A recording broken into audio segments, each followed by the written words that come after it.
สวัสดีครับวันนี้ผมทำคลิปเพื่อเป็นการสาธิตการประกอบคัสตอมคีย์บอร์ดสักตัวนะครับสำหรับคีย์บอร์ดที่เอามาสาธิตวันนี้ก็จะเป็นคีย์บอร์ดที่ชื่อว่า Unicorn นะครับก็จะมีเสน่ห์ที่เพลทด้านล่างนี่นะครับมีส่วนประกอบก็คือเคสเพลทแล้วก็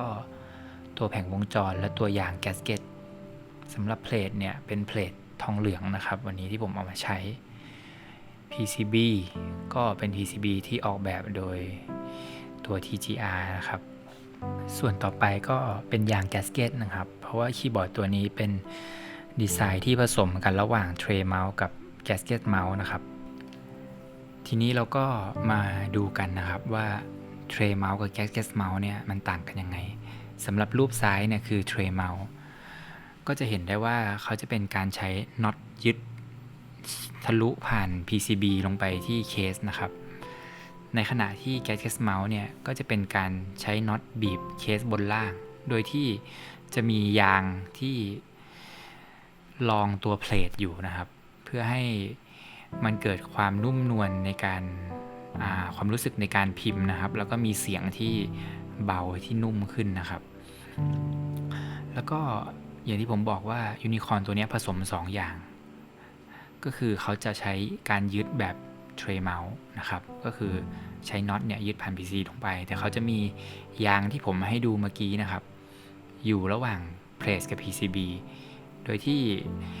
PCB เขาจะทำเหมือนเป็นช่องแหว่งเอาไว้เพื่อให้ยางเนี่ยกดลงกับเคสล่างนะครับซึ่งเดี๋ยวผมจะโชว์ให้ดูเนาะตอนที่ถึงขั้นตอนประกอบนะครับ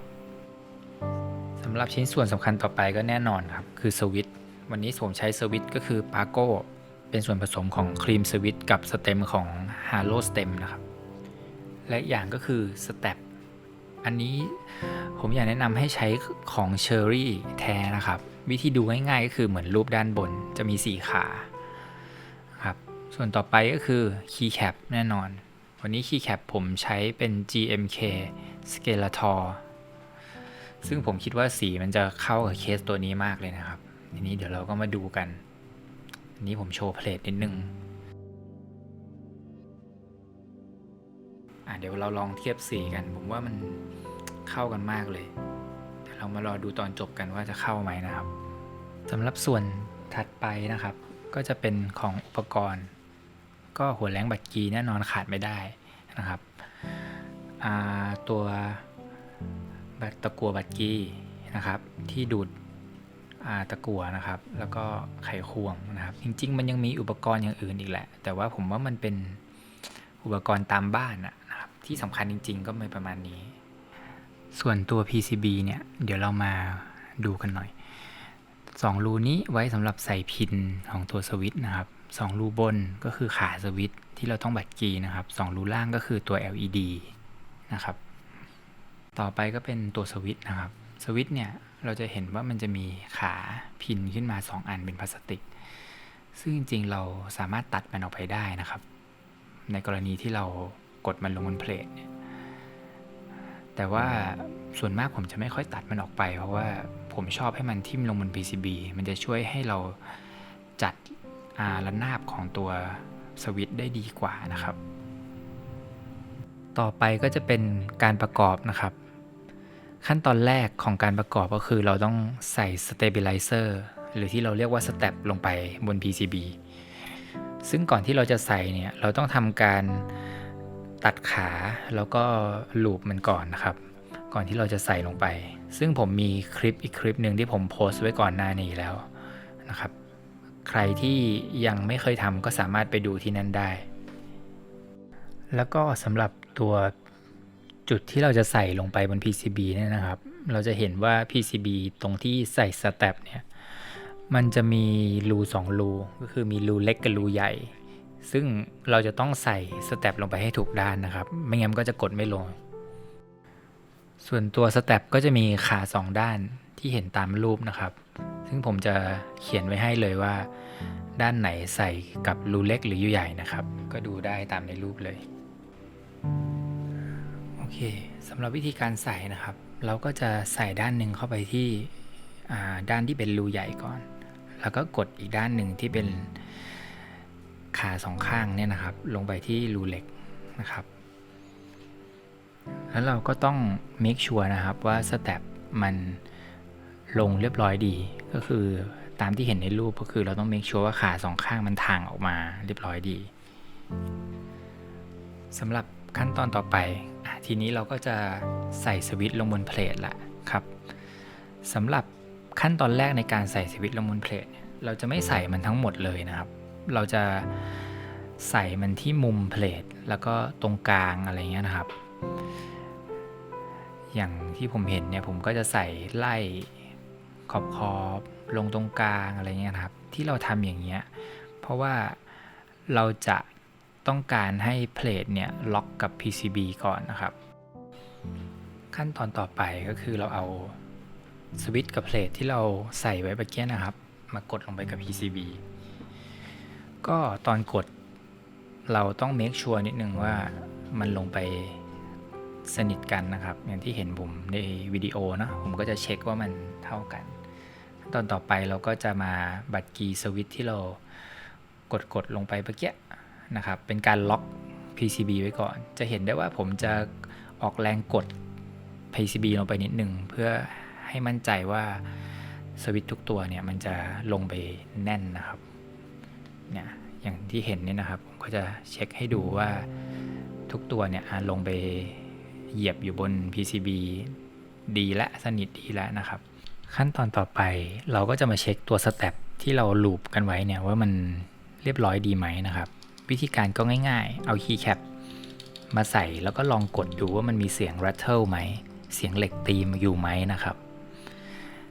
ถ้าเราคิดว่ามันโอเคแล้วเราก็เริ่มใส่สวิตช์ที่เหลือได้เลยนะครับก็ใส่ไปนะครับจนครบทุกอันนะครับเมื่อเราใส่ไปเรื่อยๆจนเรียบร้อยเนี่ยครับจนเหลือแถวสุดท้ายเราสามารถมาใส่คีย์แคปเช็คดูก่อนได้เนาะว่าเลเยอร์ที่เราทำเนี่ยมันถูกต้องไหมนะครับถ้าเรามั่นใจว่าทุกอย่างเรียบร้อยแล้วพอใจแล้วนะครับเราก็เริ่มบัดกีย์ได้เลยโดยเวลาผมบัดกีย์เนี่ยผมจะบัดกีย์ขาสวิตช์ที่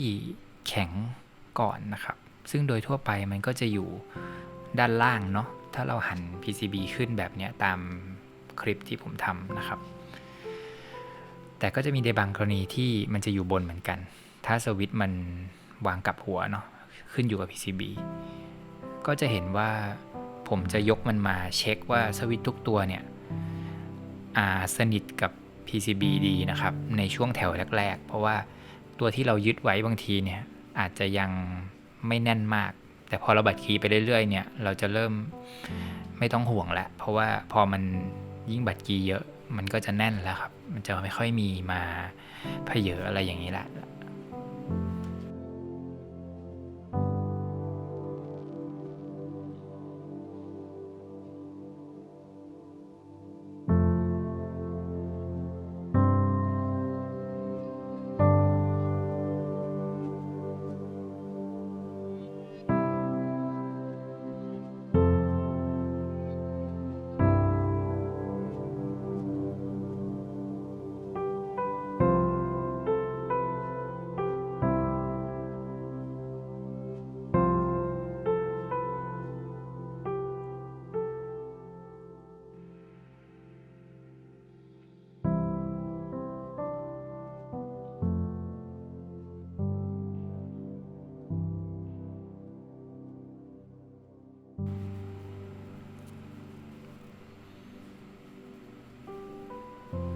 เมื่อเราบัดกีย์เขาเสร็จเนี่ยนะครับต่อไปก็เป็นการประกอบลงเคสละสำหรับตัวนี้ผมต้องใส่ยางแกสเกตก่อนเพราะว่าอย่างที่บอกไว้ตอนแรกว่าคีย์บอร์ดตัวนี้เป็นมิกซ์เทรย์เมาส์กับแคสเกตนะครับ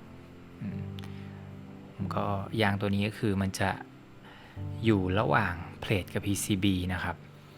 โดยที่ตัวเขาจะมีหน้าที่รับแรงกระแทกแทนแบบอื่นที่จะเป็นการขันน็อตที่เพลทหรือ PCB ลงไปที่ตัวเคสตรงๆนะครับซึ่งมันก็จะมีแรงกระแทกสะท้อนกลับมาที่เยอะกว่านะครับ ซึ่งเดี๋ยวเขาจะไปทำงานสัมพันธ์กับตัวเคสนะครับจะเป็นตามร่องนี่แหละที่ผมชี้ให้ดูครับเดี๋ยวเรามาดูตัวเคสกันว่ามันทำงานกันยังไงก็จะเป็นเนี่ยครับเป็นครึ่งวงกลมตรงเนี้ยที่เขาทำไว้นะครับพอกดลงไปมันก็จะสัมผัสกับตัวยางแล้วก็มีความยืดหยุ่นจะไม่แข็งกระด้างเหมือนดีไซน์อื่นๆนะครับสำหรับเทรเมาส์เนี่ยก็จริงๆเป็นดีไซน์ของเคสที่ราคาประหยัดนะครับอย่างเช่น KBD Fan เป็นตัวโทฟุเนี่ยนะครับซึ่งเป็นตัวเริ่มต้นของหลายๆคนแทบจะทุกคนอย่างนี้ดีกว่านะครับเนี่ยผมกดให้ดูตรงนี้ก็จะเห็นว่ามันมีความยวบลงไปได้นะครับอันนี้ก็คือเอกลักษณ์ของ Gasket Mount ต่อไปนะครับเมื่อเราทำขั้นตอนก่อนหน้านี้เสร็จหมดแล้วเราก็จะประกอบมันเข้ากับเคสซึ่งตัวนี้ก็เป็นเทรเมาส์อย่างที่ผมพูดไว้ข้างต้นก็จะเป็นการขันน็อตลงไปเฉยนะครับอย่างที่เห็นในคลิปนี้นะครับโดยที่ผมจะไม่ขันมันแน่นเกินไปนะสำหรับตัวนี้เพราะว่ามันผสมแกสเก็ตเมาส์เข้าไปเพราะฉะนั้นผมจะทิ้งไว้ให้มันหลวมหน่อยเพื่อที่ตัวยางเนี่ยมันจะทำงานสำหรับขั้นตอนสุดท้ายนะครับก็คือการใส่คีย์แคปขั้นตอนนี้ผมคาดว่าคงไม่ต้องสอนตรงไหนนะครับน่าจะทำได้กันอยู่แล้วทุกท่านนะครับผมก็จะไปแบบเร็วๆเลยก็ยังไงคลิปนี้ก็ถือว่าเป็นคลิปแรกที่ผมทำยาวๆอย่างนี้เนาะถ้าผิดพลาดตรงไหนหรือขาดเหลือตรงไหนก็ต้องขออภัยหรือมีคำถามตรงไหนก็ถามผมมาในคอมเมนต์หรือว่าแชทส่วนตัวมาได้เลยนะครับสำหรับวันนี้ก็ต้องขอบคุณมากนะครับที่รับชมตั้งแต่ต้นจนจบนะครับสำหรับคนที่ดูจบก็สวัสดีครับ